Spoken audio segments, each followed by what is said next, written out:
Monroe Public School District. Glad to be here, as always. That's a lot of titles. It is. More importantly, your dad, though, are you not? I am, and especially right now. And Cade Chisholm stepping in at the plate, which Chris absolutely loves when we get to put his boy on. At least he's watching this time. He's not going to turn his back. He's not pitching, so we're good. So it's 3-0 Madison Central here in the bottom of the second inning. Jaguars came up with a couple of triples in the top of the first, and they were able to plate 3 runs, benefiting by a hit batsman and also a walk in that inning. Pirates trying to scrap their way back into it with a runner on first. That's John Mark Grissom. And Cade Chisholm at the plate, his first at bat tonight. Cade playing center field for the Pirates today. It's been a kind of an up and down season so far, hasn't it, Chris? I think officially we're 4-3. It has. You know, we've got to do the little things right, and we struggled with that early on. So here comes the 0-2 pitch, the 0-2 offering to Chisholm. That one will be fouled away as well.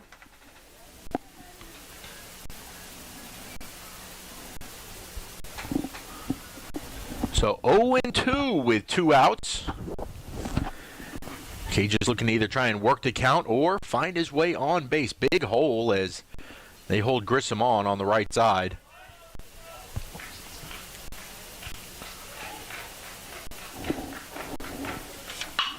Attaboy. And he hits right to that spot on command, Chris. That's fantastic. Yeah, you called that one.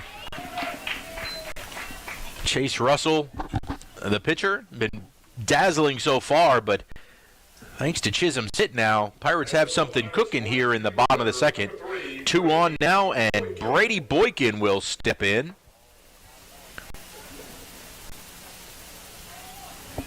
Brady, a right fielder. Chris, what is it that you see about this that Madison team that makes them so intimidating? Is it just their history? You know, they're not quite as good as they were from their state championship appearance a year ago. Yeah, they're just a very well-coached team. You know, Coach Roby and all of his coaches do a great job every single year. And really, you know, what you'll notice with them, too, is they battle at the plate, man. That's what's fun to watch. You know, guys that really get in and, you know, get their swings off. You know, just a minute ago when we saw a 2-1 fastball on the inner half and a guy really, you know, let loose on it. That's what you're supposed to do. You know, that's the key to it. You know, getting those plus counts and making them count. Just seems like Madison, they never run out of talent. They never seem to run out of Division I talent up there. No, and it's a big school. You know, you get 1,900 kids, grades 9 to 12. You're going to find some players. You know, I think that's interesting. You put that in perspective. We're in the same classification, right? So we're both 6A, but Pearl is. What's our number? We're around 1,200. 1,200, and you're talking about a Madison school that is how many? Probably 1,900. Unbelievable. You got 700 more kids to choose from. Is amazing. You know, that's why they really, it's a good throw. Just didn't hit there. Second baseman was not there to cover, but no advance that time by Grissom as he'll get back into second. So, and that's the reason that they are looking at going to 7 classifications. That's probably going to happen. Now, it will not be for the next 2 years. It will be at the next reclassification. Because you don't see the disparity in numbers between the other classifications that you see in 6A. So they're trying to even the playing field out a little bit. Sure. Now, you know, the bad part about that is that we would, because we have such big classes right now, we would kind of sneak in on the very back end of 7A. It's looking like that. I think we're losing about 265 kids this year, and we have about 385 coming up. So certainly no drop off. No, and we have a huge 9th grade class as well with 380 in that too. Well, there's a walk to Boykin, and now we've really got something cooking, as the bases are going to be loaded for our pitcher, Dalton Neely. Play now the pitcher for the Pirates, number 7, Dalton Neely. Well, that's I think it's going to be interesting because you see all these other big states around us. They've gone to 7A, yeah. Alabama, Florida. I think Florida's actually gone to an 8A.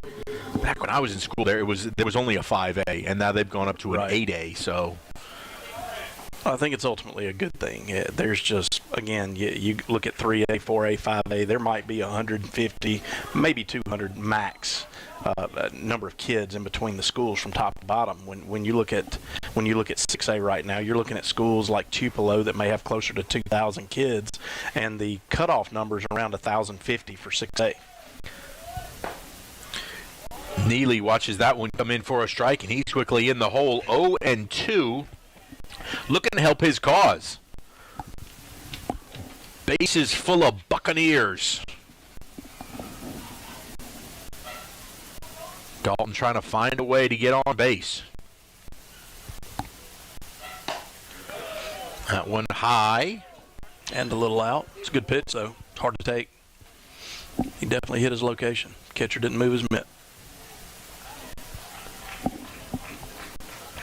So Dalton now will sit back and see what a 1-2 offering he gets. Going away again. It's out. Outside. Pitcher hit his location again. Dalton wouldn't nibble. So now deuces wild across the board. 2 balls, 2 strikes, 2 outs.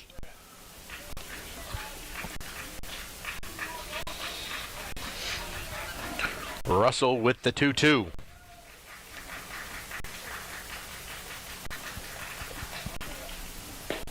And this one's going to be right down the pipe. And Dalton's going to get rung up and leave the bases full. Good breaking ball there. That'll do it for 2 innings. We head to the top of the third. Madison Central in front, 3-0.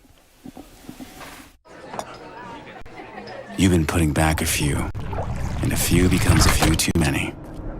For a moment, you think about calling for a ride. Nah, you live nearby. What's the worst that can happen? You get pulled over, your insurance goes up, you lose your license, you total your car, you kill someone.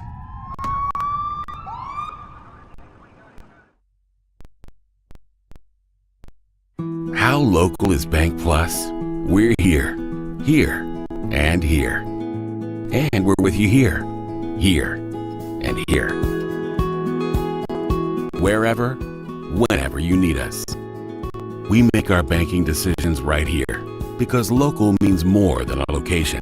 It means a commitment to deliver more for our customers and our communities. Your bank, your plus. Bank Plus. Welcome back to Pirate Park. We're headed to the top of the third inning. Earl trailing 3-0 to the Madison Central Jaguars. Greg Flynn and Chris Chisholm here with you on what is becoming a breezy night, Chris. It is 68 degrees currently. Rain is all around us. Temporarily. It's looking like about 6:45. It's going to come in. I mean, at 5:45, it may be coming in. It's not going to take much longer. So the big cold front that we've been expecting all day. This game was originally slated to be played at 7 o'clock. They moved it up to 5 to try and get it in because the weather forecast at 7 was 80% chance of rain. So they're going to keep their fingers crossed that we can get this thing completed. But hard to believe, Chris, right now, almost 70 degrees, and we're under a freeze warning for tomorrow morning. Tomorrow morning. Welcome to Mississippi. We throw out numbers for temperature like lotto. 27, 78. Unbelievable, and it's hopefully winter's last hurrah this time around, that this will be it. And we can get on with the business of spring and baseball as we go forward. There's $6. All right, Chris, explain to the folks. This is a great joke that we encountered last year, but when Chris says $6, what is that? Yeah, well, that's every time a baseball hits this backstop. It's got no padding on it, so it hits the bricks, and it puts a scuff on the ball, and scuffed balls are supposed to be thrown out. And as of right now, balls are about $6 a ball. Even with inflation, they were about $6 last year, right? Yeah. I don't think they've changed a whole lot of prices on baseballs. Okay. Not yet. Give it another week or two. We'll see. Exactly right. So the beautiful brick backstop that we have here, absolutely stunning to look at, but it cost Chris Chisholm money. We'll call it the athletic department money. That ball will be fouled away. Yeah, well, it's a shell game for you over there at the high school, right? We move it from here. On the count 1-2. Scatland Sanders, the batter. Shortstop, he was hit by a pitch his first time up back in the first and scored on one of the triples.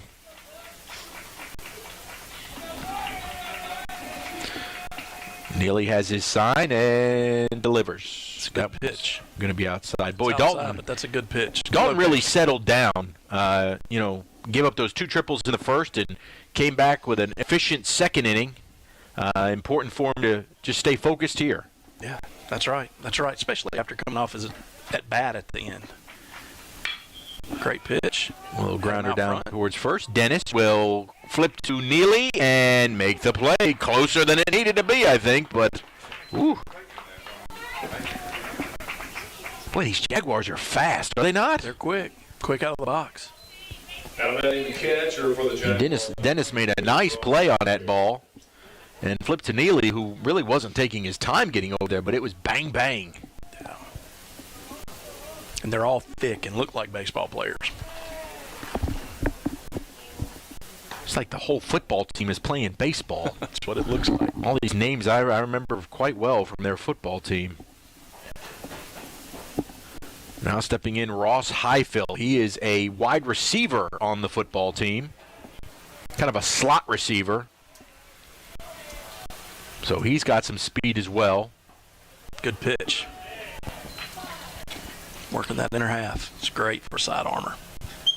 Highfill struck out his first time up, swinging. So hopefully Neely can set him up again with a 1-1 count. Oh, And that's going to catch him on the knee. right on the kneecap. That's what it looked like to me. That And hurt. Highfill will limp his way down to first. Hopefully he's okay. And it's definitely going to leave a mark heading into spring break. Yes, it is. That's where the tuck and turn part comes. You need to turn into that so it catches the back or the side, not on the kneecap. At the plate now for the Jaguars. So Jake Halter will go out and try and settle Neely down after they hit batsman. And this will be Bo Bryan stepping in. He had one of the triples, the first triple back in the first, that scored 2 runs, giving Madison their first 2 runs of the ball game.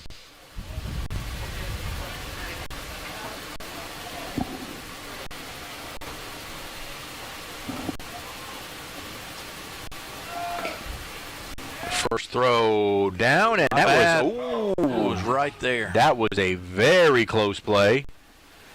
Best throw I've seen him make this year. That was a good job on a tough pitch. Andrew Aram put a good tag on, but umpire says safe, so a stolen base.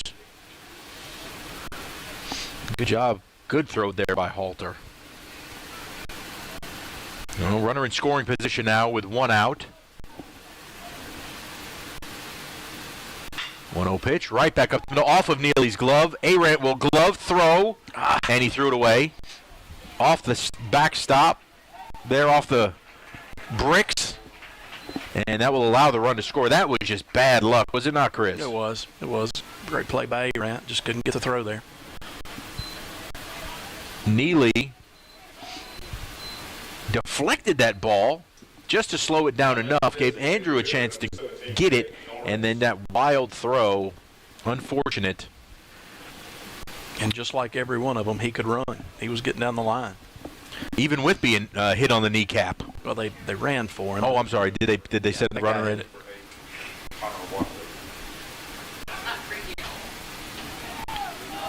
Good pickoff move. So it's 4-0 now, Jaguars.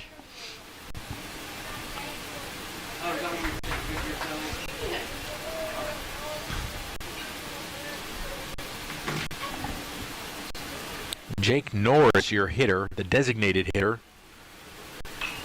He too tripled back in the first inning. Yeah, to right field.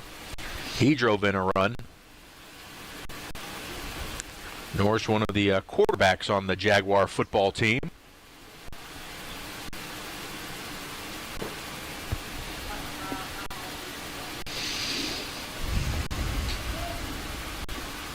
Haven't played these Jaguars in a couple of years. It's been a little while. We've kind of been the nemesis for them. And a throwaway on the pickoff move will go down the right field line. That's going to allow Bryans to advance to second.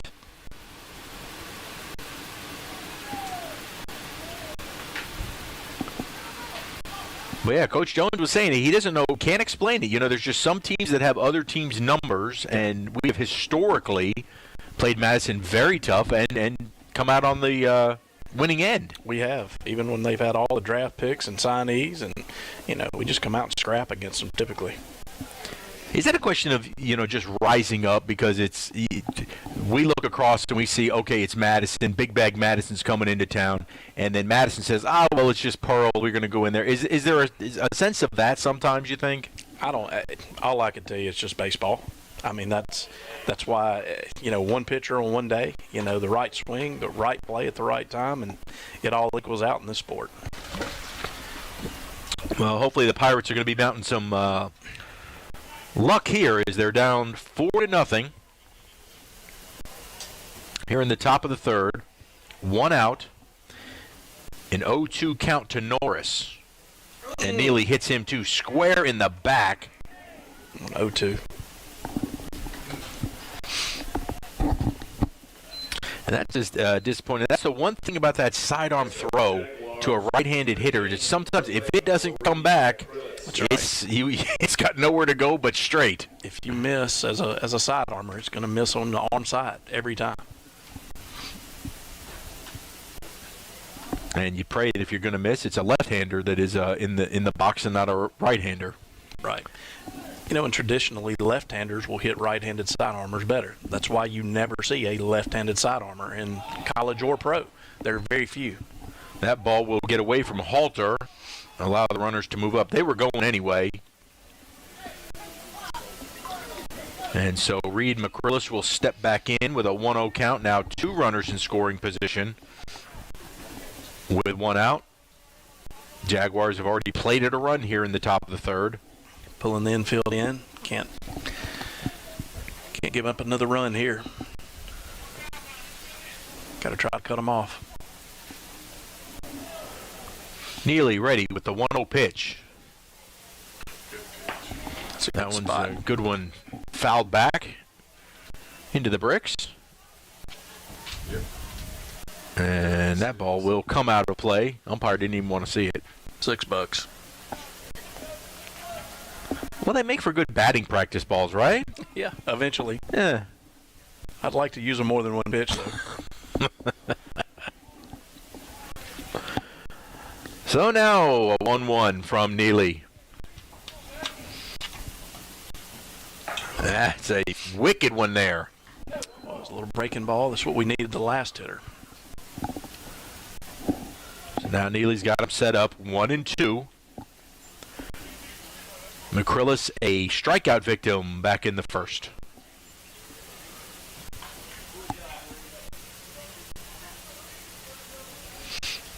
Neely sets and will fire. Little excuse me swing just to stay alive. I think Dalton had him fooled right there. Yeah, it's looking about like 6:05 the rain should be here. So maybe we can get a little bit, maybe we can get a few more pitches in until that time. Got about 10 minutes before it's supposed to hit.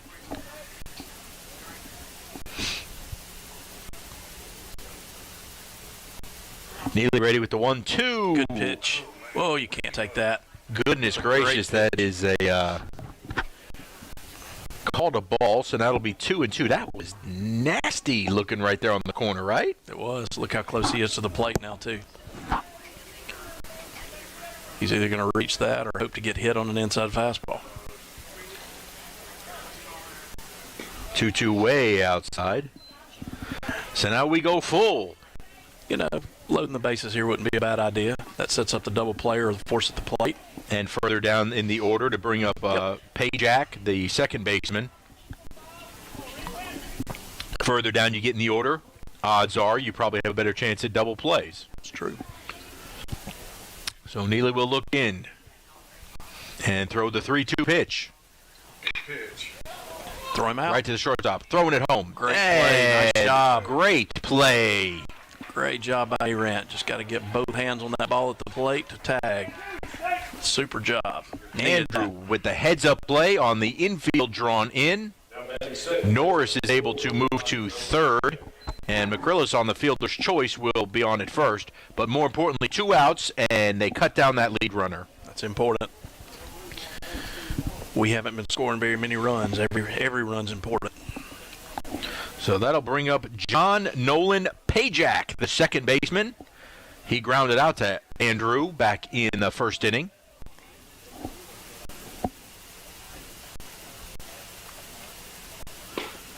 Pirates trying to stop the bleeding here. Only 1 run is crossed with a lot of traffic on the bases this inning. You're going to see a steal stop here, I bet. They're going to try to sneak that run in. See how that goes. I imagine they're going to put him in motion. We'll keep an eye.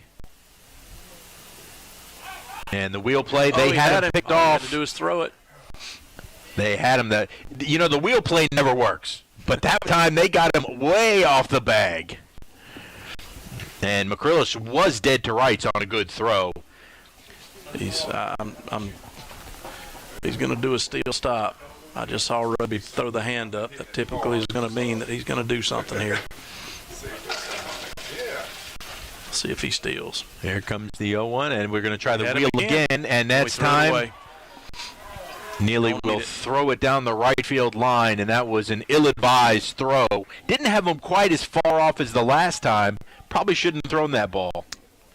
It's hard to know when your back's to the first baseman. But either way, it's got to be on target. McCrillis will take second on the errant throw as Norris comes in to score.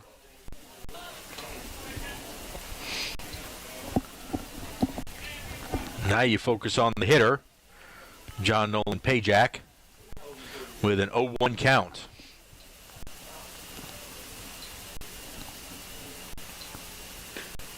That one outside. 5-0 Jaguars now. That one you just hate because it just feels like you gave them that one, you know? No doubt.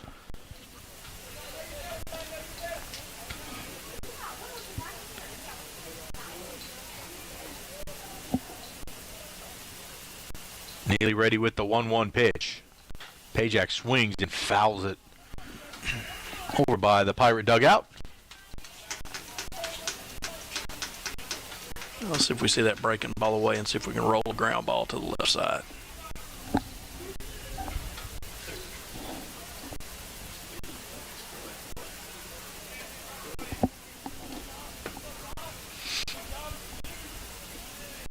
Here comes the 1-2 pitch. Swing and a miss, and Pajak goes down swinging. So we now go to the bottom of the third. Time for a comeback. Pirates down 5-0. The Jaguars. Another rock and roll weekend.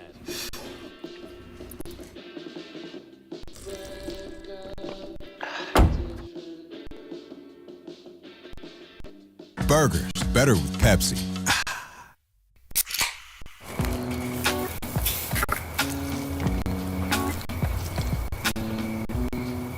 You fired up the grill for 1 hot dog? Seriously? Hot dogs, better with Pepsi. At Bob Boyd Honda, we pride ourselves in getting our customers the best deals around. Usually that means when we're selling cars, but right now, Bob Boyd is in the market to buy. we're offering top dollar for pre-owned autos, trucks, and SUVs. Come by, talk to our dedicated team, and discover what a great time it is for Bob Boyd to buy back your used vehicle. Any make, any model. Whether you're selling or buying, at Bob Boyd Honda, you get a deal.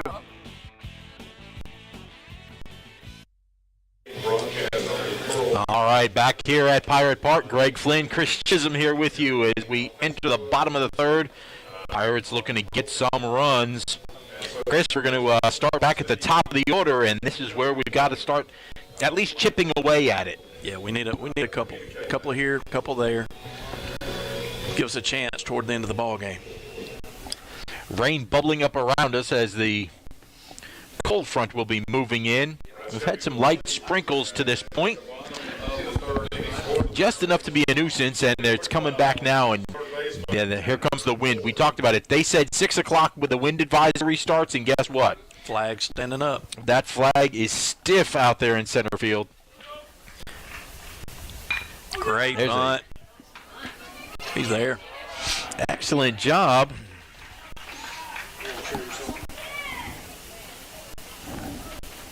Great. Oh, yeah, that's a hit. Tanner Moore with a bunt single. Chris, the winds are now, I don't think we'll see any more home runs. We're looking at sustained 20 to 25 mile an hour winds this evening with 40 mile an hour gusts straight out of the north. I don't know. It looks like the wind's blowing out to right now, right center.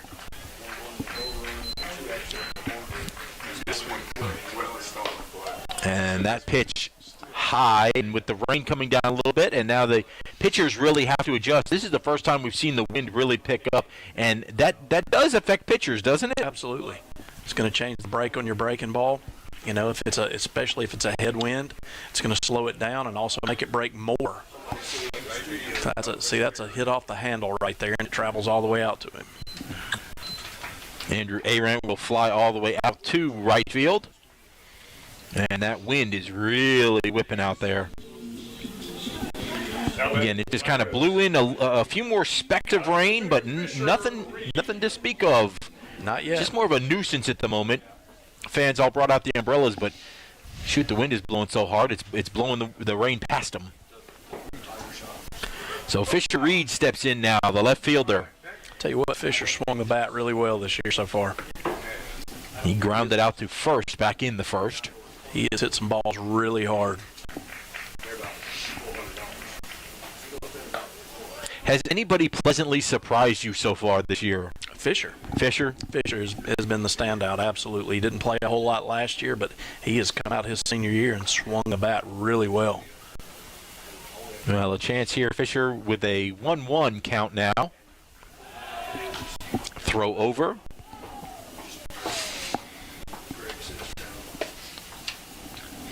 Well, Chase Russell, he's been pretty impressive. He's given up 2 hits, but no runs to this point. That one in the dirt. Good take. Now we got that plus count that we were talking about. We see a fastball in the zone here. We got to take advantage.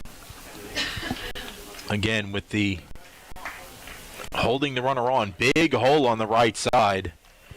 As Pajak, the second baseman, almost to the bag. And he tried to turn on it and pops it up. Right out to second base. Pajak under it and makes the catch.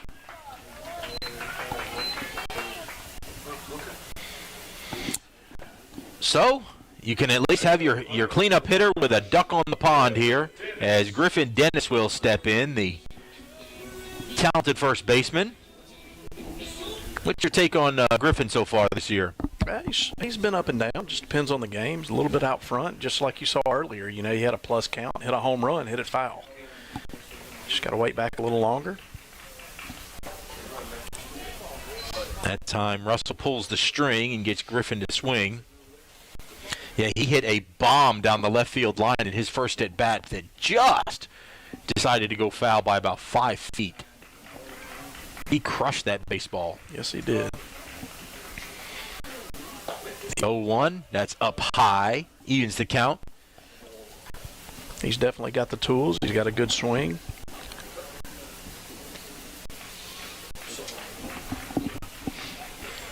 So Russell looks in, and he delivers the 1-1. There it is. And that's a shot over shortstop, out into center field, and that's going to put 2 on with 2 outs. Great piece of hitting there by Griffin. It was. Inside fastball, kept his hands inside, waited on it a little longer, hit it in the gap. Designated hitter number 23, Garrett Moore. So now Garrett Moore, the DH, will step in. He flew out to right field in foul territory in the second inning. What's your take on Garrett? You know, he's got a lot of tools. He's a big kid. You know, he transferred in this year. He's done a good job for us. He's pitched a little bit as well.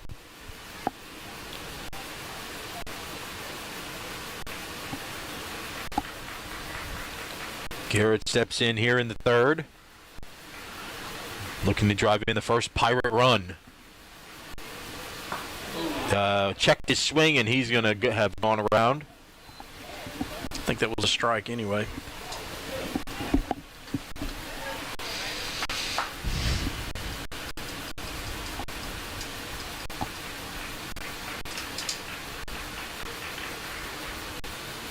That one in the dirt. Boy, there's some guys that like to go up there and just kind of settle in and ease into their at-bat. No, Garrett has got a lot of motion. He's very active getting in the box. He is. He is. A lot of antsiness. That pitcher cannot concentrate with Garrett moving around, that's for sure. And here comes the 1-1. Woo, that must have been low. It must have. That's a good pitch right there. Another breaking ball. Well, 2-1 now. A hitter's count for Garrett. Again, this is where we have to take advantage. If we get a fastball in the zone, we got to hit him here. That 2-1 pitch, that one right down Broadway. Now we're deuces wild across the board. 2 balls, 2 strikes, 2 outs, 2 runners on. Now we got to hit a pitcher's pitch.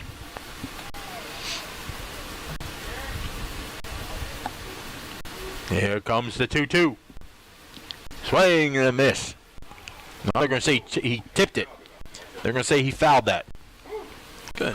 Very fortunate. Very fortunate for Garrett to get a piece of that. Don't think that's the location the pitcher was wanting. I think he wanted it away.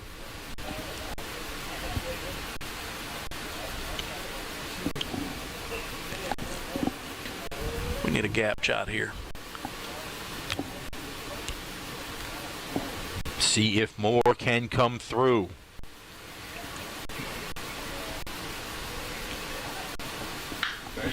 He hits a high fly ball out towards center field. Can't see it run.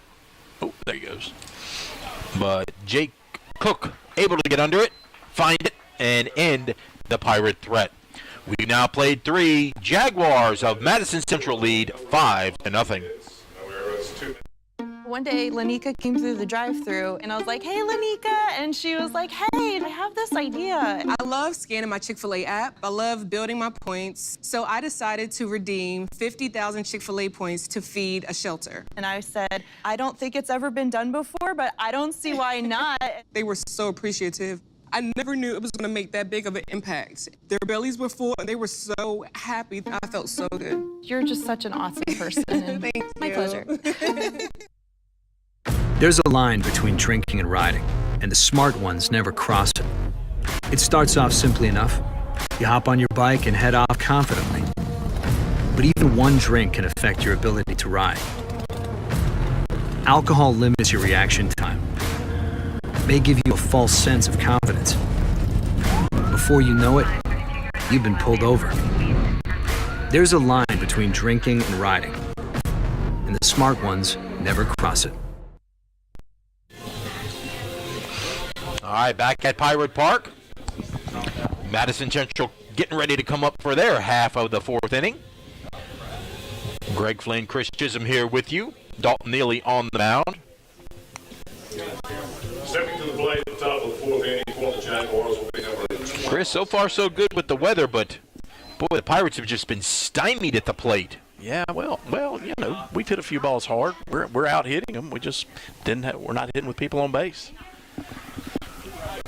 Leading off will be Matt Reed. The third baseman, Matt Reed.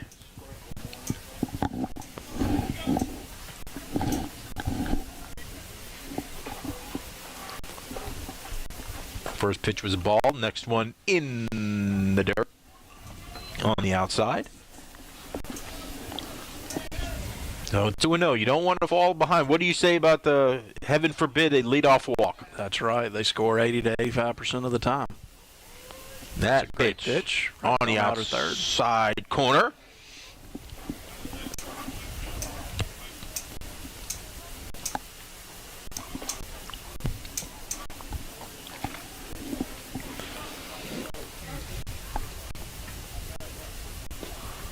That one too far inside. make it 3-1. Got to make him swing. No free passes. None.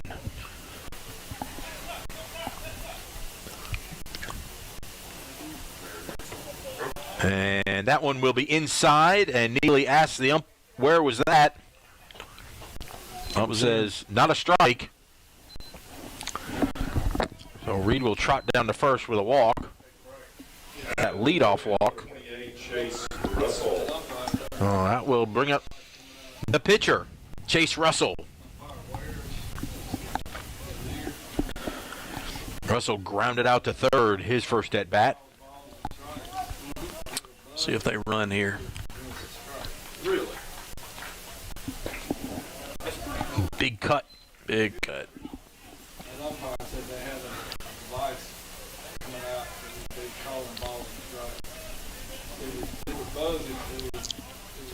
That flag is absolutely whipping out there in center field now from left to right. It is. It's going to play havoc on fly balls. There they're running. And a rocket shot over towards the Pirate clubhouse. That puts Russell in the hole. 0-2, so Neely's got him set up. See if we can locate one here. You got a guy like this that's 6'4" or whatever. Then you got a 5'10" guy. The strike zone's got to be adjusted a little bit, wouldn't it be? How do you calibrate? Neely looks in. Keeping an eye on that runner. He'll throw over.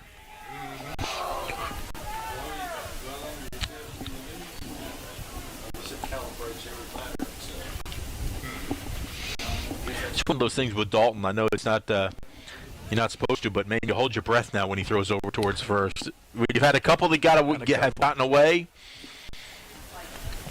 You just want to see it get secured over there. Griffin's done a great job. Here comes the 0-2.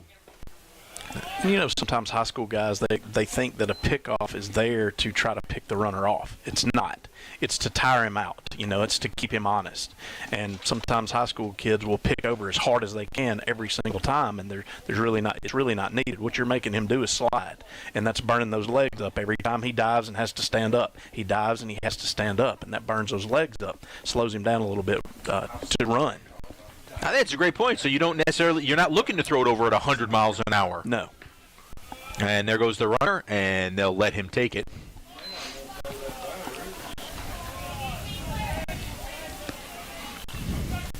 No, I think that's an excellent point. That it's more of just trying to logistically, hey, back. That's it. Just keep him honest and tire him out. And I can tell you from doing it many, many years, diving back 3, 4, 5 times, it's hard. It's hard to run after that. That ball could not be held by Halter, as that was nearly strike 3. Russell does get a piece of it, and he'll stay alive with a 2-2 count.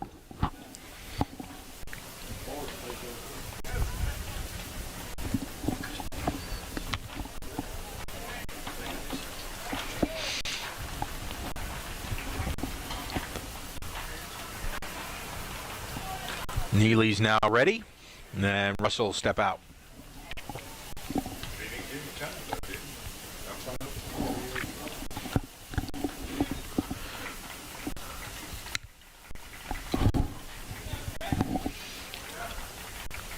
Here comes the 2-2 pitch. That one outside. Russell would not chase it. Now, once again, we go from 0-2 to 3-2. That's right. And these pitches become a lot more stressful. For all of us. So the count is full to the Jaguar pitcher.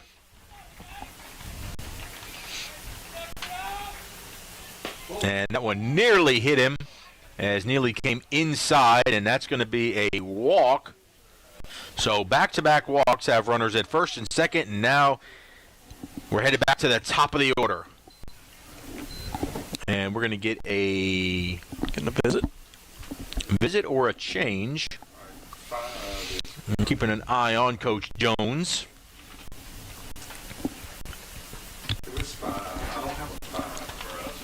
Doesn't look like we're going to be making a change. He's just having a little conversation there with Dalton.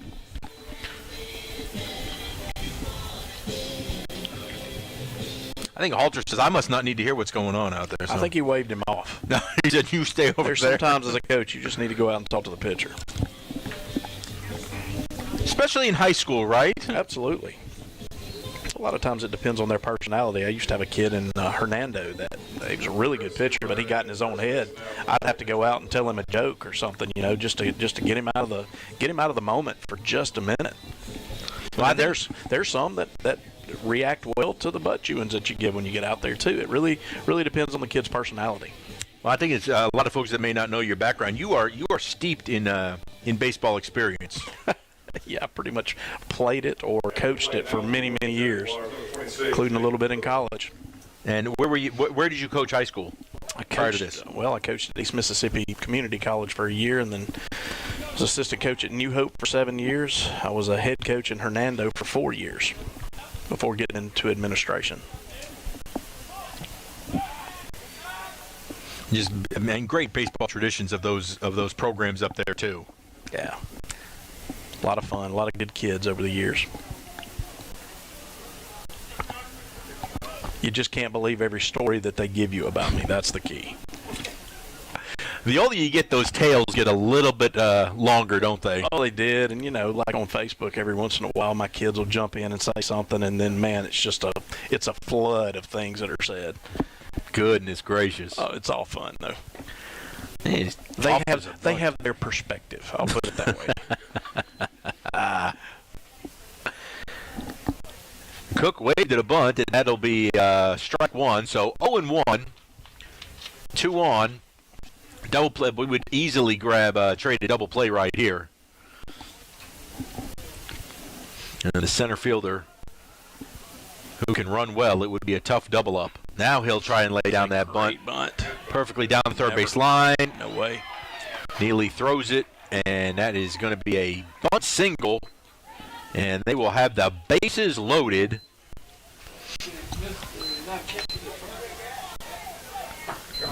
He caught it. He was just a little late. It's a great bunt. Couldn't be done any better. No, and Dalton really reacted well coming off the mound. He did. And made it about as close a play as you could. But just a good job by Joe Cook. And now Jake Cook, that's going to lead Gatlin Sanders up now with the bases loaded, the shortstop. We're squeezing them again. Got to cut off that run at the plate. I didn't need much because of good pitch. That one in there for a strike. Sanders was hit by a pitch and scored in the first, grounded out to first in the third. I'll tell you right now is a great time to bunt if you're an offensive team, simply because the ground's a little bit wet from this rain. It's going to be really difficult to get your footing and field it and throw it. It's an excellent point. Ground's just a little slick. That ball fouled away. Well, especially when you have such a great manicured field like this. I mean, it's a beautiful field, but when it's really thin like that, it really does get a little more slick. Slick. No bad hops, but it's going to be slick. Neely out in front, though. 0-2 now. See what he wants to throw to Sanders here.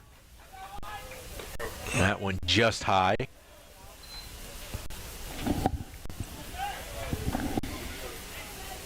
So 1-2 the count.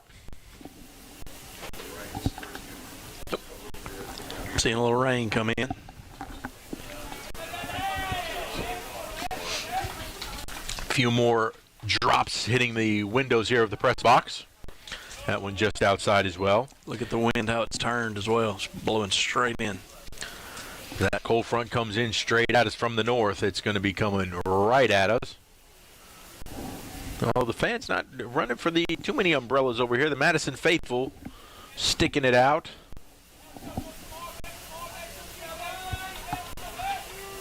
Now the 2-2 pitch. Foul ball down past first. Good pitch. Great job by the hitter. So Sanders battling And once again, it was disappointing as he got out ahead once again, 0-2. Now you've allowed the batter to catch back up in the count. That's right. Just got to go hope that one goes right at us here. See if we can get Sanders here. The 2-2 pitch. Nope. Right back up the box into center field. They're going to send the runner. And 2 runs will score. As that was just a really nice piece of hitting. It was. By Sanders. No.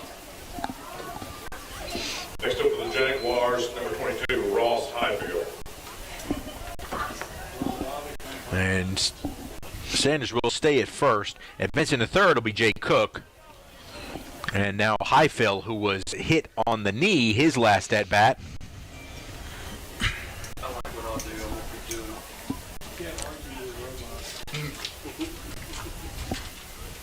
He'll step in with runners at the corners and nobody out. That one, a bouncer out towards short. On to second for 1. Over to first. Not in time. But Still the right play. They get Sanders at second. Cook comes in to score. And Highfield will reach on the fielder's choice. Courtesy runner in at first base by catcher number 8, Connor Watkins. So Highfield will step aside and give way to a pinch runner, courtesy runner, so that he can go and get the gear on. And that'll bring up the cleanup hitter, Bo Bryan, the right fielder. He has tripled and reached on an error. He's got 2 of the RBI here for the Jaguars.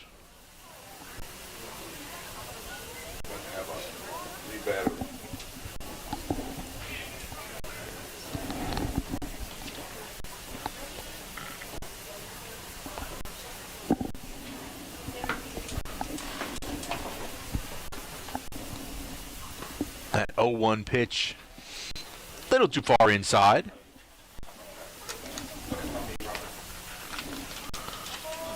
So 8-0. The Jaguars in front here in the 4th inning. That wind is here. The rain is close. That one outside. Halter will throw down, and pretty decent throw. Just kind of short hopped. Andrew out there. It's short. Another good throw on a tough pitch. So the runner will advance. Taking the double play out of order. As Bryan will step back in now with a 2-1 count.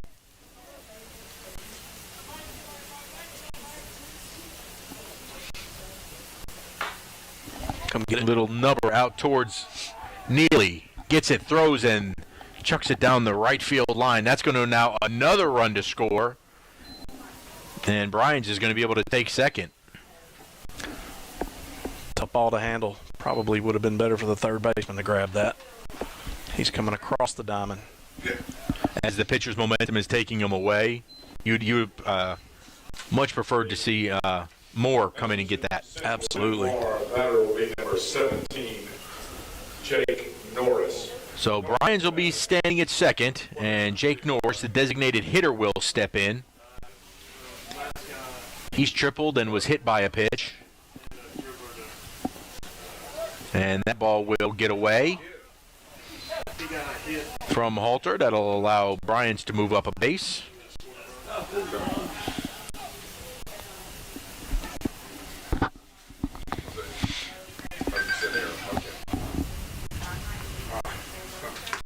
As a spam call hits me. I'm pretty good on health insurance, on all kinds of other stuff. Auto insurance, yeah, especially. the tax assistance that they're going with these days.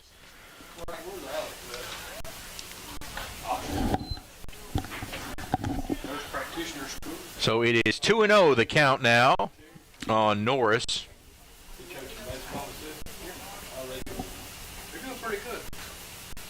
That a good swing and a miss. So, Chris, at this point now, you're looking at 9-0. What do you want your kids to work on? Are you working on mechanics here, just to, I mean, at this point, you just work on the little things. Play baseball. I mean, maybe you come back, maybe you don't, but you can't come back if you just give away at bats. When you get on offense, you still got to battle. You still got to do the little things right.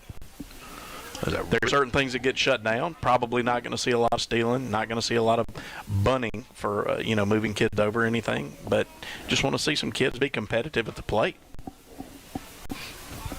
Neely with a good pitch on that last one, evens the count up at 2-2, and there's a little foul ball. That's foul off the foot of Norris.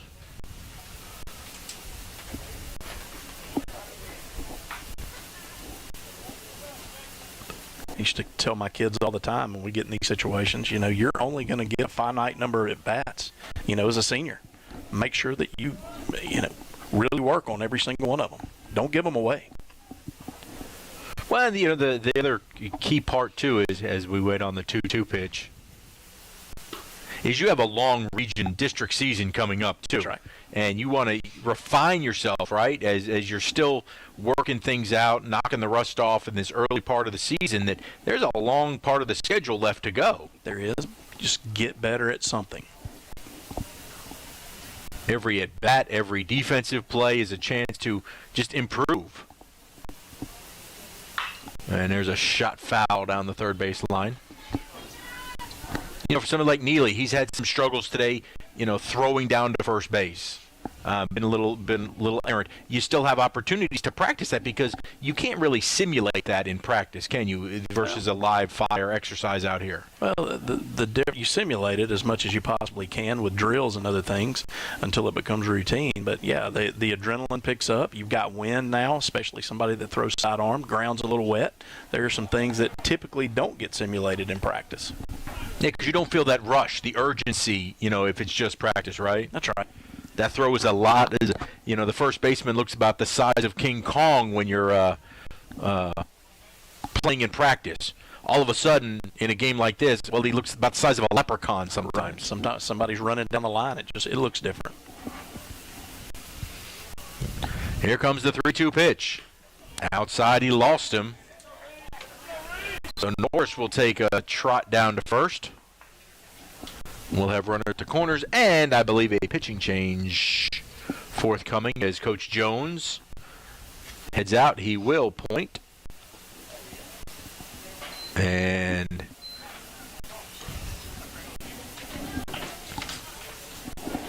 they're calling Brady Boykin into pitch. Yep. So Boykin will come in on the pitching change. We'll step aside here for a moment. Madison Central in front here in the fourth inning.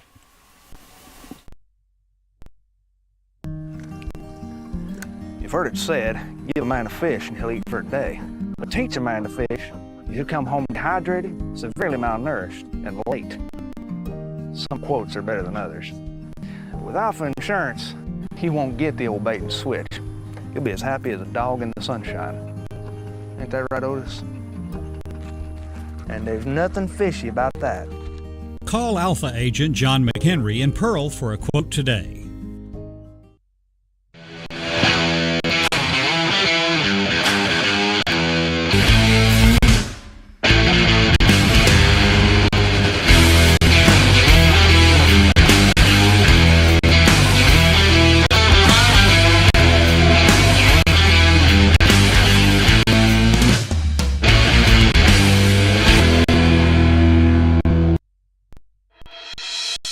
You're ready to make a move in Pirate Country, contact Penny Pitts with Havard Real Estate Group in Pearl.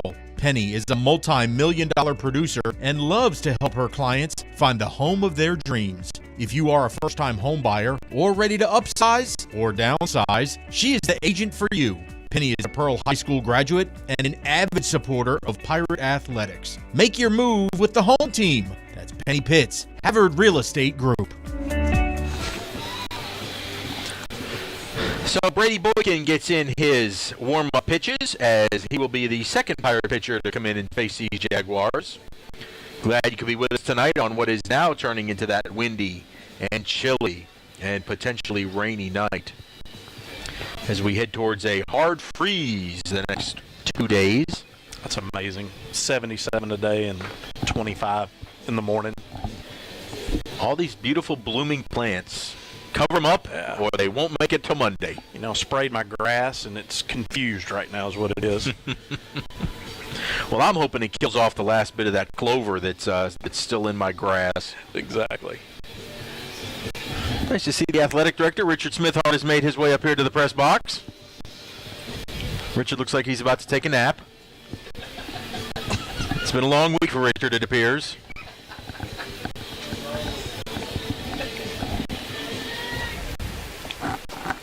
Chris, you got to take it easier on your athletic director back here. Why are you working him like that? I mean, he's half retired. What are you doing that to him for? You know, a lot of that's choice.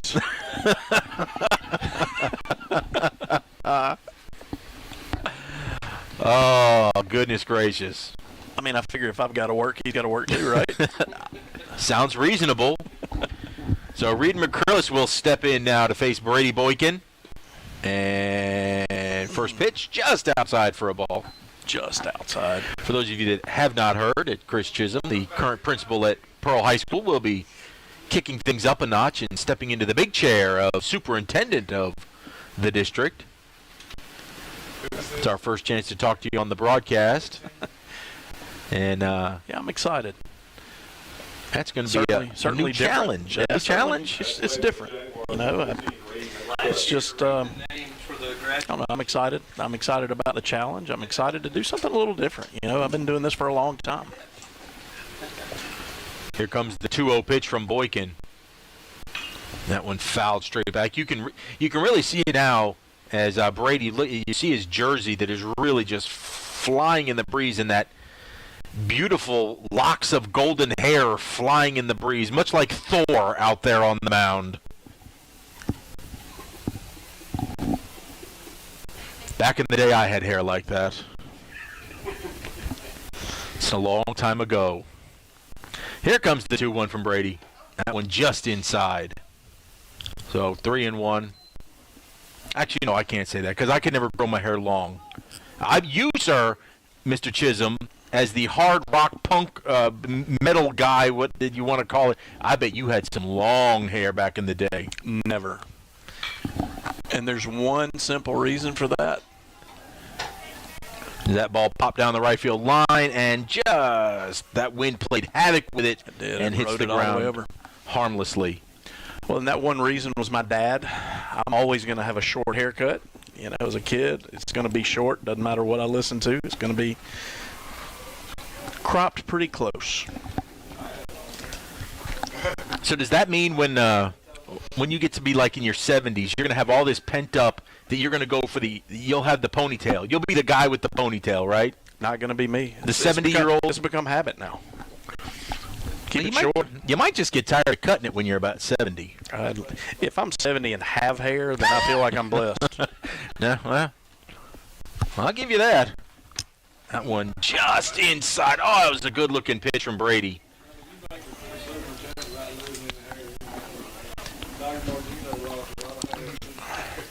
Well, I figure if I made it through 7 years of being principal here and hadn't lost hair, now it's turned color. It's definitely changed. It's a little more salt than pepper anymore, right? That's right. All right, so the bases will be loaded now. As one would think, I would have thought that, a 9-0 game, that pitch was close enough that, man, that was a good pitch by Brady. You would think. Now we're back playing for 2 in the middle and in on the corners, trying to cut it off. Stepping in is Pajak.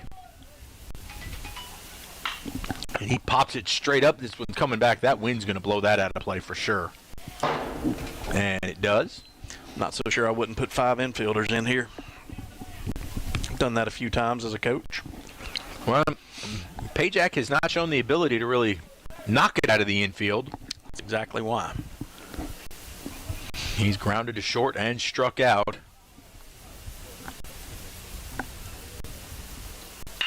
And Rocket, of course, we say that, and rockets it into center field for a base hit. 1 run's in. Here comes another.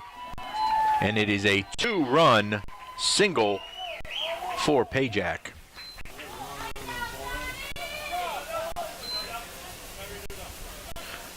Krilla's held to second. Batting for 12, Matt Reed. So,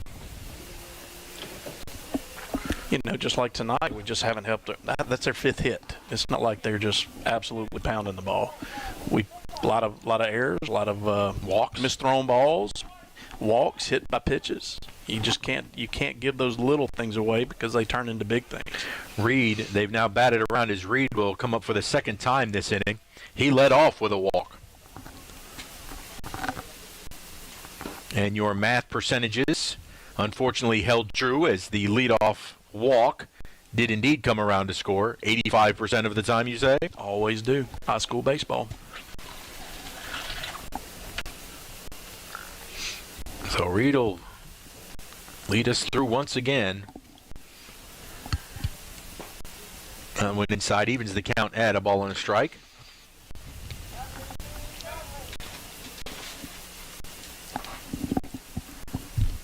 Pirates will be playing. You know, you guys are hitting spring break, but it's no real vacation for the baseball team as you guys are chock full of games next week, right? That's right. Monday, Tuesday, Wednesday, Friday.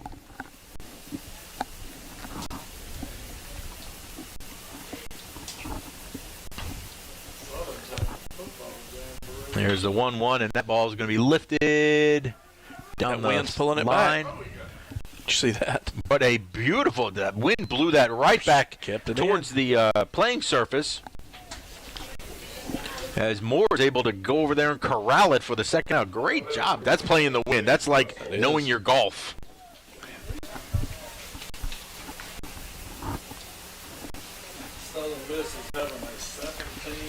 So now that'll bring up Russell for the second time.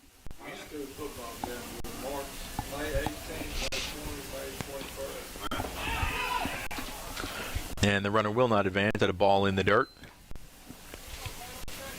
So the principal in you gets to sleep in, but the dad and the baseball fan is spoken for going to games during the week. Yeah, game administrator too. Well, you don't have to be game administrator on the road, do you? Yep, sure do. Oh. For all major sports, we do. We are responsible for our own fans. Well, I thought that's what you send the athletic director for. You know, he's taking a break.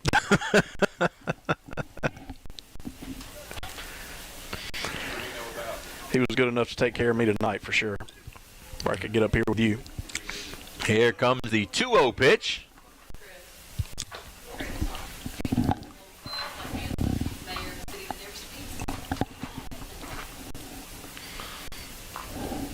So Russell has worked his way up in the count, 3-0. As Boykin looks in. That's a good pitch on the inside corner. Russell taking all the way. 2 outs here and a chance to get out of this half of the inning. We'll play throwback. Good throw by Boykin out to Arant out there. Runner does get back in, though.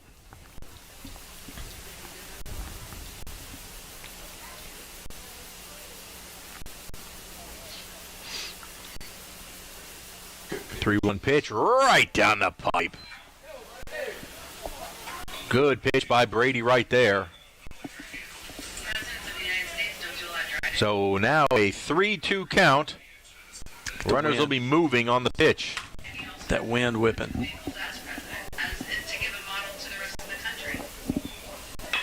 That one a little nubber down towards first. Dennis has it, runs it, keeps it himself. And the side is finally retired. We go to the bottom of the 4th. Pirates still trailing. They say good things come in small packages. And I found the same thing to be true with small businesses. Places where you can get a good cup of coffee or a fresh haircut. Where they call you by your name and the coffee don't taste like cardboard. Well, Alpha's like that too.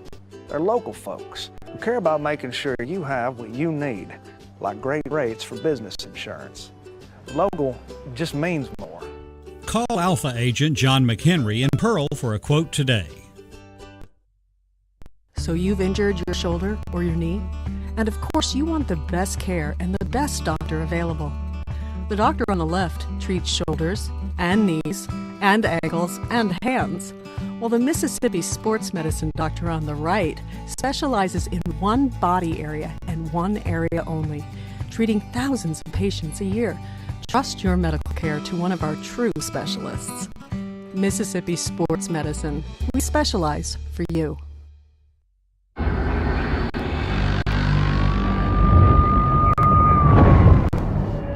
You knew the risks when you decided to drive drunk.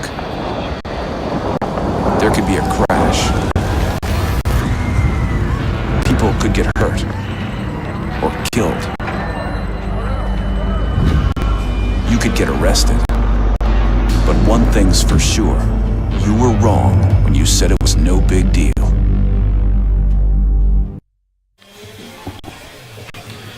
Hi, welcome back into Pirate Park as Pearl gets ready to take their swings here in the bottom of the fourth.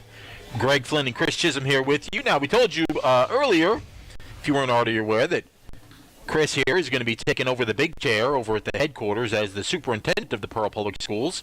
But he was just kind enough to share with us that there's some decisions already made about who your successor will be at the high school. That's correct. Dr. Michael Brewer, my current assistant principal, he's done a phenomenal job. He's been made principal at the high school.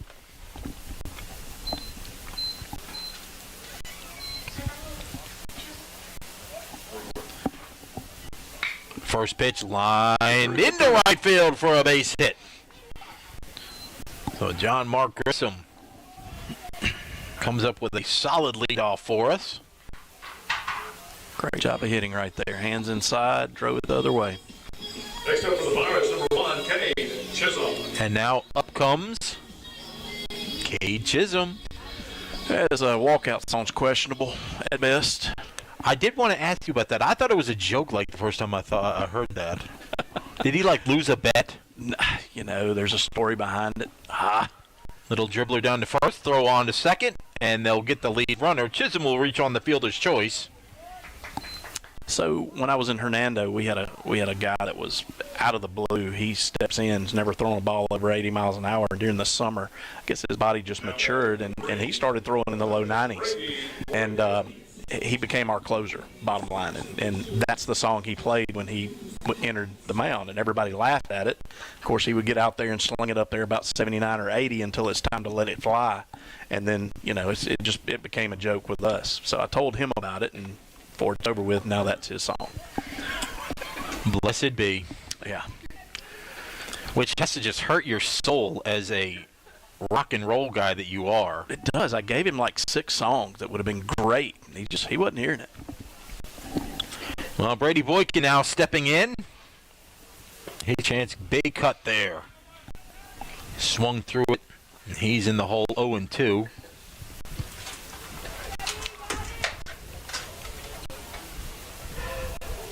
You can really see the wind whipping through the uniforms, both the umpire and the players.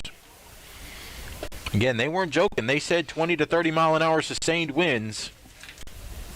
And Brady's going to swing and miss at that one. Yeah, the wind is really, really whipping.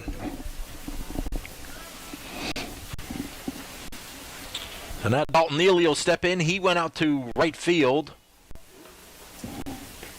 as he and Brady just kind of switched positions.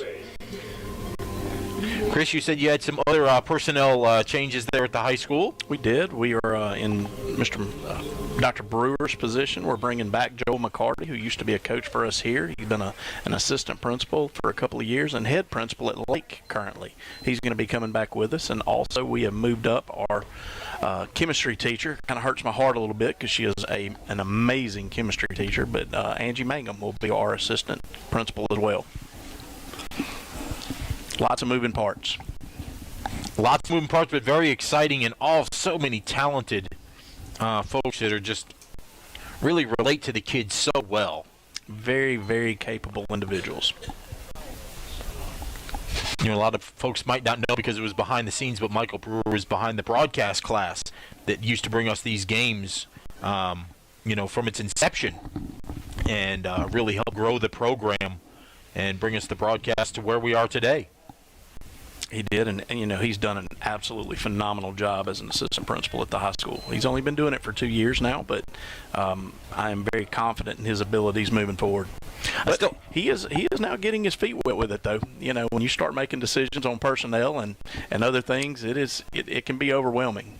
No, and it's intimidating now that I have to. When he year or so ago, when he attained his PhD, and I had to be like, Dr. Brewer. Well, hello, doctor.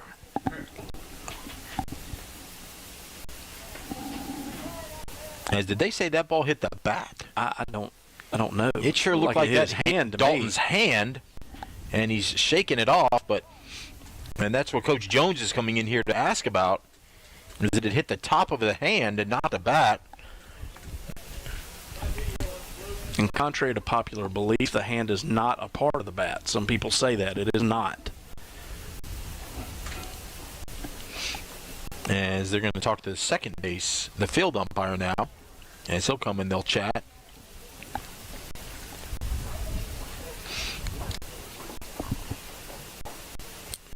And they'll give him first base. He says, yeah, it's hit him on the hand. So we'll have first and second now. With two away. Back to the top of the order and a chance to end the shutout. As Tanner Moore will step in. Great opportunity here.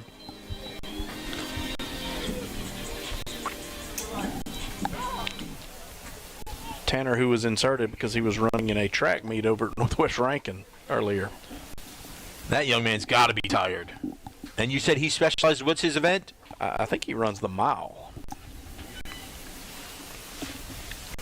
So Tanner will step in with 2 outs. That one in the dirt. No advance by the runners.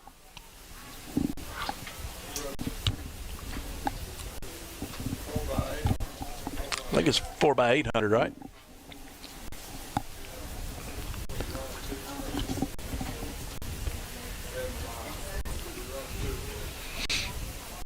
Russell now getting ready to deliver the 1-0 pitch. Moore waved at that one. Cross the catcher up, too. That'll even things up at a ball and a strike.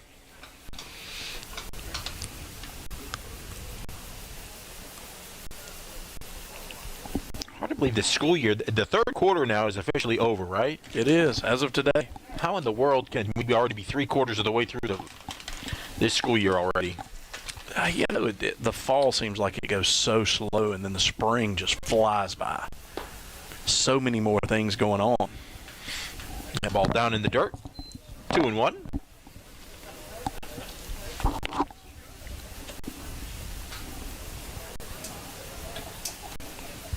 Lauren, before you know it, well, you'll be superintendent. We'll be back to football season.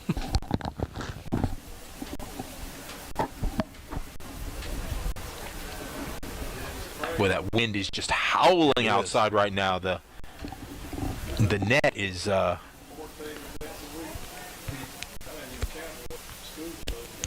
holding up.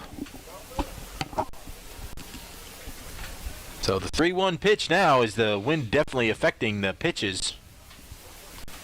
Blowing from center field. Maybe a hint towards right as well. Coming out of the northwest is where that wind is. Yeah. Big shout out to our choir for all superior ratings this week, the MHSA competition. And you never like to forget about there's so many other extracurriculars that go on outside of just athletics over at the school. Always. And unfortunately, Tanner will wave at that one, and the Pirates' threat is ended. We're headed to the top of the 5th here from Pirate Park. The Pearl Pool is a proud sponsor of Pirate football. Located in the heart of the city, 3500 Dawn Drive, the Pearl Pool offers everyone a safe, convenient place to swim and host parties. Affordable memberships are available, and walk-ups are always welcome. It's also a great place for Pirates to take swimming lessons before they hit the high seas. And when the temperature heats up, make plans to cool off at the Pearl Pool. At Raising Cane's, we are committed to safely serving you and your family the best tasting and highest quality chicken finger meals. This is very personal to me. I know how important it is to have a trusted, safe, and clean place to feed you and your loved ones. We will always go above and beyond all CDC guidelines, local government requirements, and industry standards. This is our promise to you. Cane's is open and we're here to serve you our hot, fresh chicken finger meals and drinks through drive-thru. Go to RaisingCanes.com for details or call your local Cane's. Thank you for your continued trust in us. One love.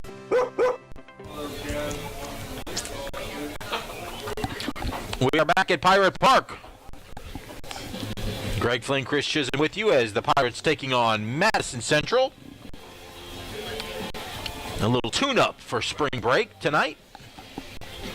And it is, while the day was beautiful today and was very spring-like, conditions are changing rapidly. Very rapidly. And we will be freezing quite literally freezing by the time the morning hours roll around when you wake up tomorrow and again on Sunday. If you're a plant aficionado and you'd like to save those blooms, you might want to get them wrapped up tonight. Wintry mix expected around 7:30 is what it's saying now.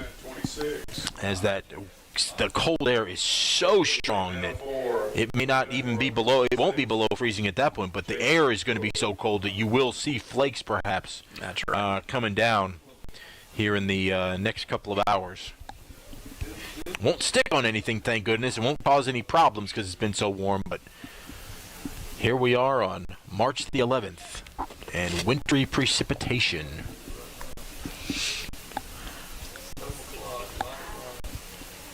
Oh, Brady Boykin on the mound.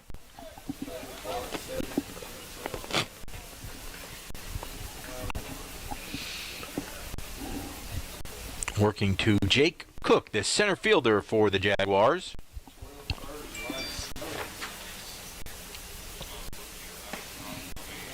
That pitch just missed outside. It'll go to 3-0 now. Now, if you're an umpire, Chris, you've got to expand that strike zone at this time, right? You would hope.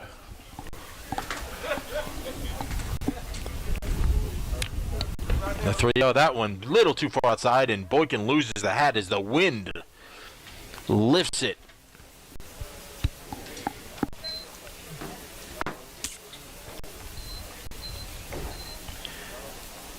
So that will bring Gatlin Sanders, the shortstop, up.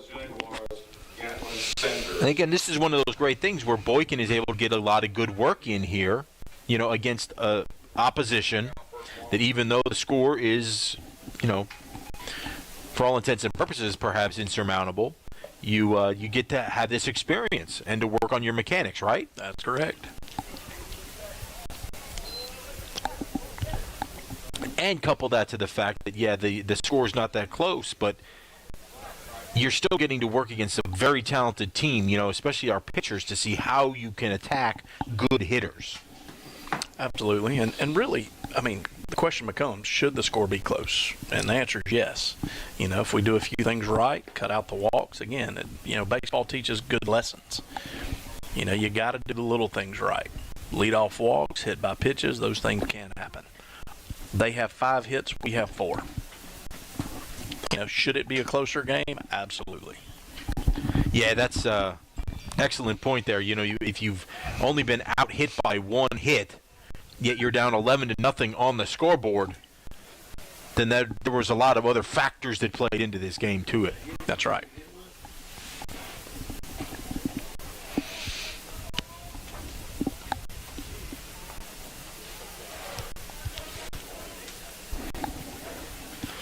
So Cook took second base. Well, how did he take second base? I missed that. May have gotten out the gate down there. Oh, an errant throw that did go behind the gate. I'm not sure where that was.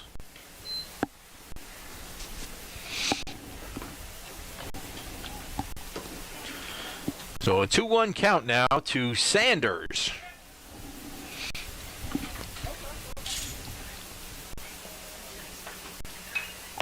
Boy, and I just tell you, it has got to be tough as a pitcher to throw it with a wind like this. Mm-hmm. Hard to really gauge it, isn't it? Well, and if it's a side wind, what people don't realize, it gets, pitching, that you come to a balance point right before you go to the plate.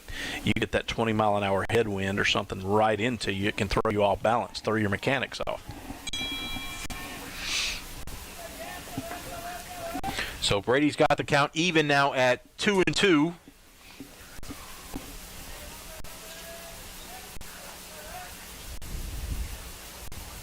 And a beautiful off-speed pitch there. That will sit Sanders down. Good looking pitch right there. It was. It's up in the zone. So now the catcher, Ross Highfill, will step in. Ross has scored twice tonight. I'll take that back. He had a pinch runner after he was hit. Almost got hit again.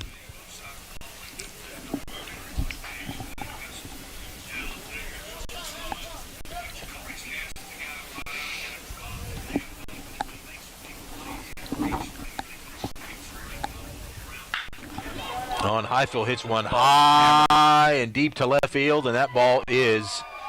It's gone. Goodness gracious, out of here. Into the wind out that way. That is a strong young man right there. As he muscled that over the fence into an unbelievably stiff wind. And that is now a unlucky 13. The 13 is not a lucky number. Now batting number 2, Bo Bryant. So, Chris, the way it works in high school baseball is we're going to have at least one more at bat. That's it. But we would have to get 4 at this point. We would have the 10-run rule comes into effect after 5.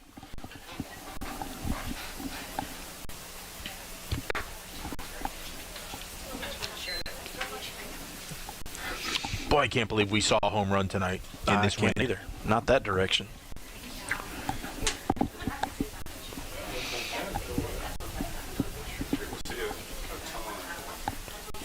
So when you said the Pirates are back in action Monday, and you said that's at Monday? Florence? Yes, I think that's correct. Yeah. The little holiday tournament they're doing, the little holiday games over there in Florence? Yeah. The Madison Central batter will be number 11, Rhett Gandy. Gandy, the batter. So a pinch hitter, Rhett Gandy, coming in for Jake Norris.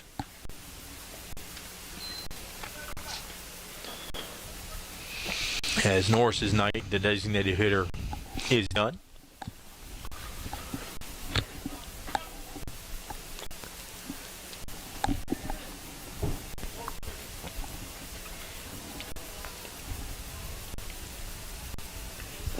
That ball in the dirt gets away and will go to the backstop. And Bryant, he's going to go all the way around. I don't know about all of that now. It's up 13-0.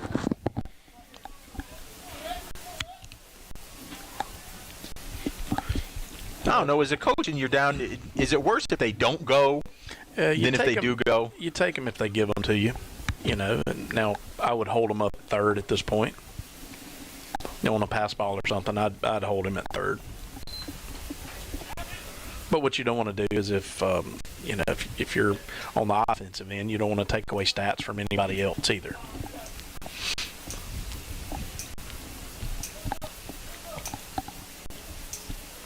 That was always the question with like the wild pitches or pass balls. How do you play that is tough as a coach, I guess. Yeah, and again, what I would do is, if there's a wild pitch or pass ball now, I'd certainly move up to second, but we wouldn't take home on that. Make a hit or swing the bat to get him in.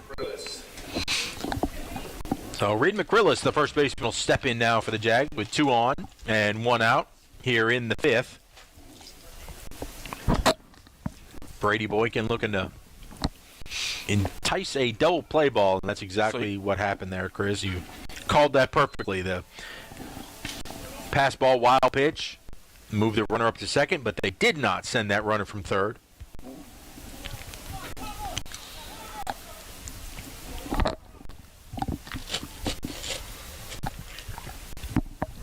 There are coaches out there that will send them, but, the right thing to do is to make them swing the bat to get runs in. And a shot down the third base line. That's going to be ruled fair, and it's in the corner. It'll kick around, and 2 runs are going to come in. And that will be a double for McGrillis.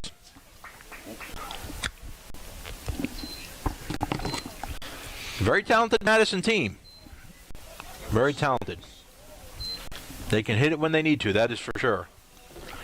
They were in the state, won the state championship a year ago. They did. Beat Northwest Rankin over at Trustmark Park. Nichols, the batter. Lost many players, either to Division I, Division II. They just continue to reload.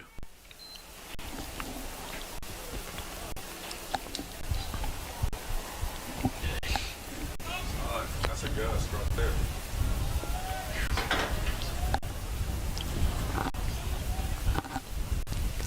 That's one of those almost 40-mile-an-hour gusts that they were talking about that we would be seeing. As that wind is definitely sustained at that 20 to 25 with the higher gusts. And the potential forecast, Chris, you said we might see a little wintry mix again here in a little about bit. 7:30.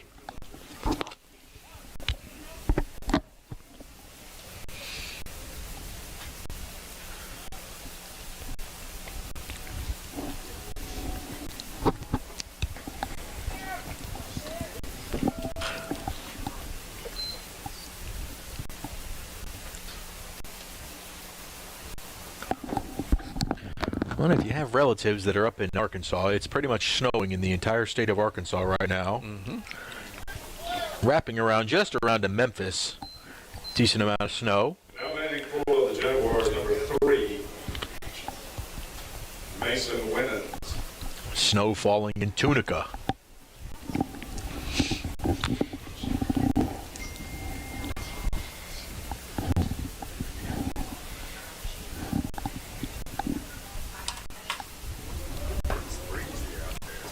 Trying to see, I don't remember when our next broadcast is. I gotta bring this up for you. We're gonna be doing quite a few of the region contests, as this was Josh Hamby back at the studio, thank you. Warren Central Viking game here at Pirate Park on the 22nd. We will be back on the air, and as a region contest, and that's a new region opponent for us as Warren Central moved in. So Warren Central, Terry, and then we will be on the 29th. We will be hosting Northwest Rankin here.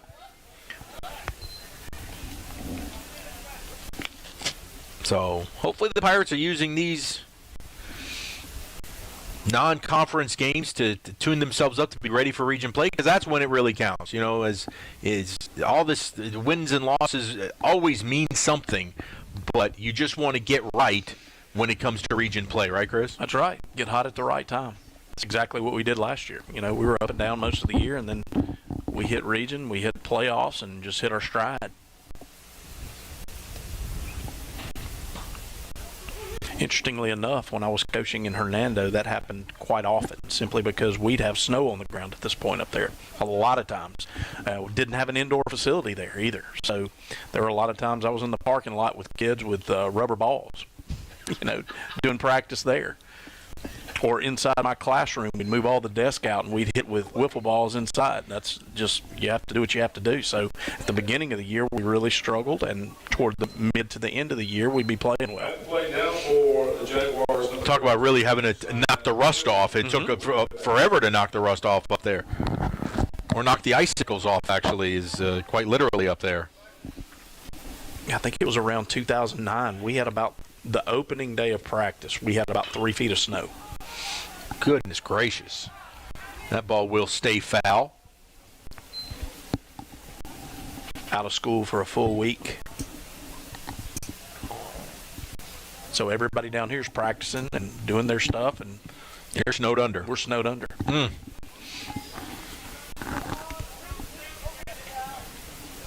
Makes you wonder how in the world do the well, I guess it's not a wonder then when you look at the College World Series why you don't see very many Big Ten teams that advance off to Omaha. It's just because they don't get the reps enough, right? Most of them have indoor facilities now, and really almost all of your northern teams, especially early in the year, you'll see them flying down and playing in the South.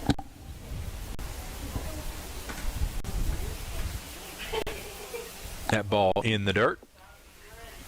And believe it or not, when I was playing at UF, we had St. John's came down and played against us, and we had 2 or 3 of their players ended up going to the hospital with a heat stroke, or overheated. Not necessarily a heat stroke, but they certainly were struggling. They don't have that propensity to deal with the heat, but no. Thankfully, we have dealt with the 5th inning here. We go to the bottom of the 5th. Pirates need some runs to keep this thing going. You've been putting back a few, and a few becomes a few too many. For a moment, you think about calling for a ride. Nah, you live nearby. What's the worst that can happen? You get pulled over, your insurance goes up, you lose your license, you total your car, you kill someone.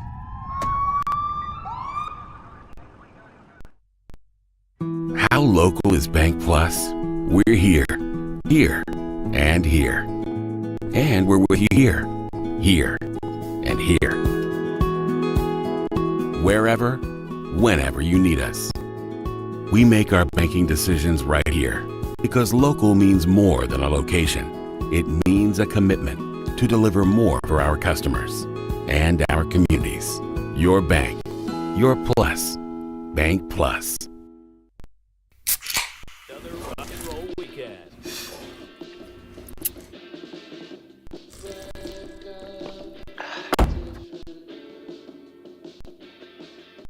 Burgers, better with Pepsi.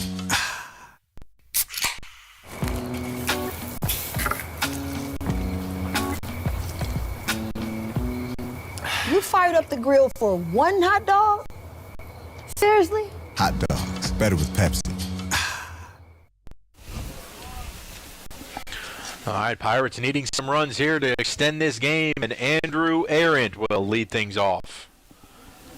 He watched that first pitch go by for a ball.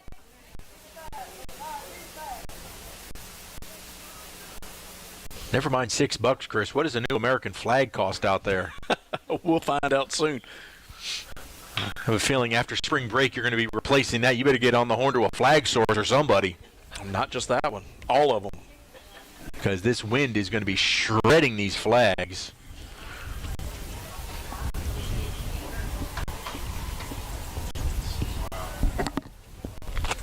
I mean, the wind, you can just hear it howling outside.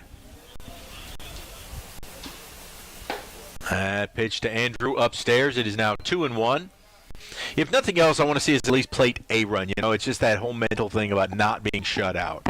That's right. I mean, in the grand scheme of things, it may not seem like a lot to people, but it means a lot to players to not be shut out. That's right. As that ball will get down into right field. Good way to start. Just out of the reach of Pajak out there. So Andrew is on with a single. Next up for the Pirates, number 2, Fisher Reed. And now Fisher will step in. Again, a player you said has been a nice surprise so far this year. He has. He has done a great job this year. And all it takes is one of the balls that he's hit in the last few games, and it's way out of here. Yeah, if he gets the this wind thing blowing like this into the jet stream out there in right field, it is going to fly over to the Muse Center, perhaps. Just get a good lick on it. You know everything. It's the one I can get fried juice on, whatever. Checked his swing, but in there for a strike. He said he was ready to go home. Umpire's getting cold.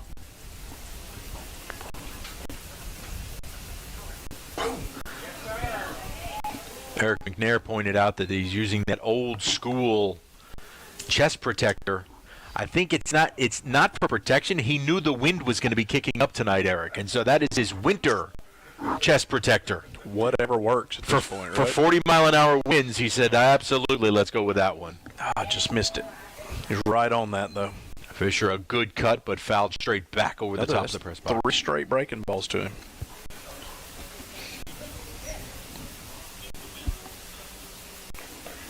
With that wind blowing that hard, does that add any speed whatsoever if he throws a fastball now? Well, what it does, it's not necessarily adding speed. That's a shot right at him. And that is just purely unlucky. Yep. So to answer your question, it doesn't necessarily add speed. What it does is it helps the ball not to slow down as much on the way to the plate. Typically, it's going to lose 4 to 5 miles an hour out of the hand to the plate. It may only lose 1 to 2. Right to the plate now for the Pirates at 5, Griffin Dennis. So that's 6 unassisted double play to short to second base and then on to first. We'll retire Fisher, and that's going to bring Griffin Dennis up.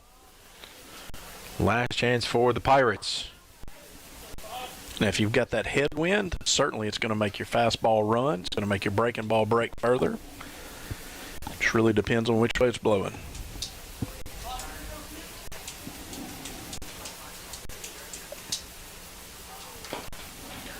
Griffin did a great job last time driving the ball in the gap. Now he's got a good hitter's count here, 2-0. Be nice if he could crack one here. That one way inside. It'll be 3-0 as the rain trickling onto the windows here of the press box once again. Nothing too heavy, but again, it's only a matter of time as this front comes through. A lot of moisture coming up from the south. That one in there for a strike.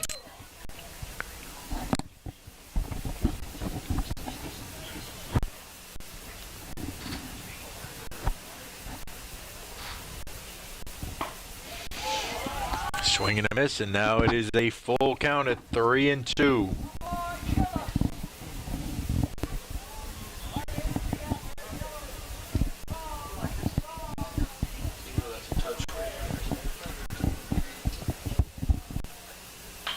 And that one's fouled back out of play. Good battle. This is what I'm talking about. You know, get something good out of this at bat. Maybe we can foul off 2 or 3. Hit a ball hard somewhere, that's a positive at bat. Make you better That's right. for down the road.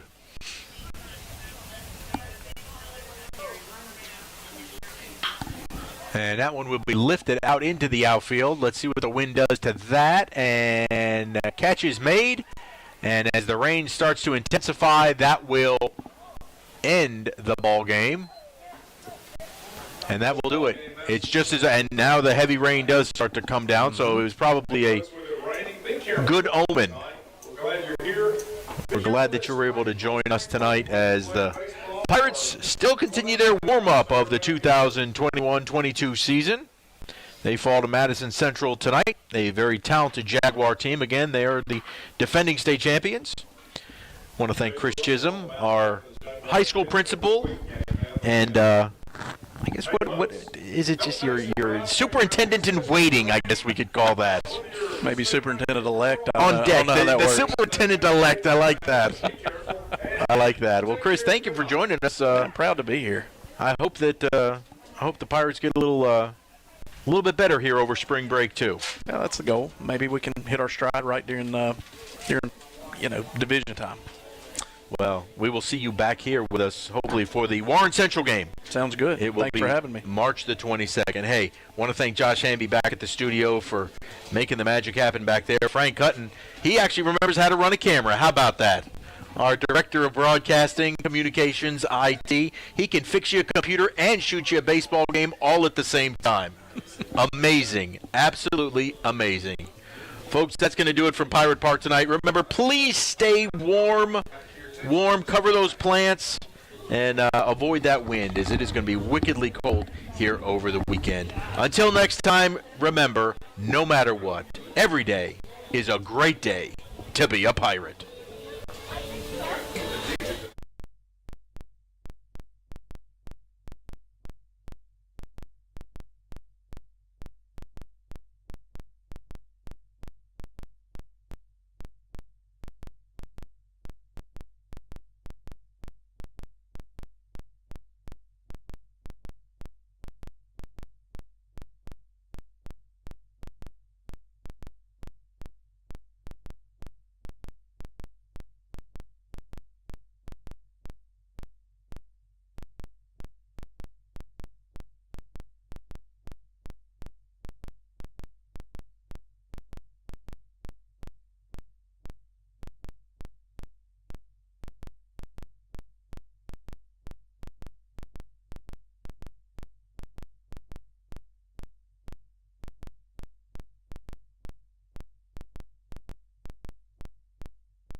$100 million.